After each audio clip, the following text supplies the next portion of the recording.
ದಟ್ಟ ಕಾನನದ ಮಧ್ಯದಲ್ಲೊಂದು ಶಿಲಾಯುಗದ ಕಾಲದ ಬಾವಿ. ಆದರೆ ಇದು ಬರೀ ಒಂದು ಬಾವಿಯಲ್ಲ, ತನ್ನೊಳಗಿರುವ ನೀರಿನ ಪ್ರತಿ ಹನಿಗಳಲ್ಲೂ ಅದೆಷ್ಟೋ ನಿಗೂಢತೆಗಳನ್ನ, ಕೌತುಕತೆಗಳನ್ನ ಅಡಗಿಸಿಕೊಂಡಿರುವ ಅಡವಿಯೊಳಗೆ ಅಡಗಿ ನಿಂತಿರುವ ರಹಸ್ಯಮಯ ಜಾಗ. ಈ ಸುತ್ತಮುತ್ತಲಿನ 100 ಎಕರೆ ಅರಣ್ಯ ಪ್ರದೇಶದಿಂದ ಹರಿದು ಬರುವ ನೀರು ಈ ಬಾವಿಯನ್ನ ಬಂದು ಸೇರುತ್ತೆ. ಆದರೆ ಎಂದಿಗೂ ಈ ಬಾವಿ ತುಂಬಿ ಉಕ್ಕುವುದಿಲ್ಲ.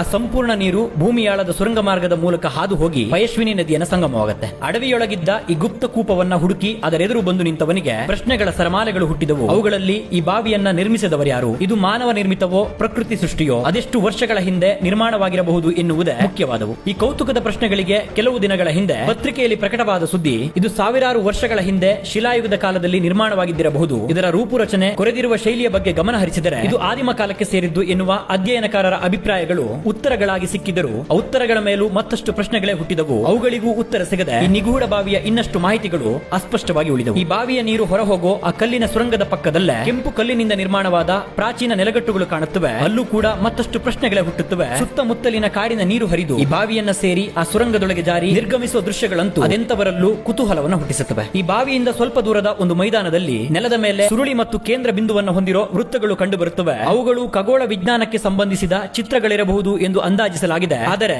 ಇವುಗಳನ್ನ ಇಲ್ಲಿ ಕೆತ್ತಿದ ಹಿಂದಿನ ಉದ್ದೇಶವೇನಿರಬಹುದು ಎನ್ನುವುದು ಇಂದಿಗೂ ಅಸ್ಪಷ್ಟವಾಗಿ ಉಳಿದಿದೆ. ಊಹೆ ಮಾಡಿ ನಮ್ಮ ಸುತ್ತಮುತ್ತಲಿನ ದಟ್ಟಡವಿಗಳ ಒಳಗೆ ಇನ್ನೆಷ್ಟು ಇಂತಹ ರಹಸ್ಯಮಯ ಜಾಗಗಳು ಅಡಗಿ ಹೋಗಿರಬಹುದು. ಫಾಲೋ ಮಾಡ್ಕೊಳ್ಳಿ. ನನ್ನ ಈ ಪ್ರಯಾಣದ ಉದ್ದೇಶವೇ ಅಳಿದ ತಲೆಮಾರುಗಳು ಕಟ್ಟಿದ, ಕೆತ್ತಿದ, ಬದುಕಿ ಮರೆಯಾದರೂ ಉಳಿಸಿ ಹೋಗಿರೋ ಅವರ ಅಸ್ತಿತ್ವದ ಕುರುಹುಗಳನ್ನ ಹುಡುಕುತ್ತಾ ಸಾಗುವುದು.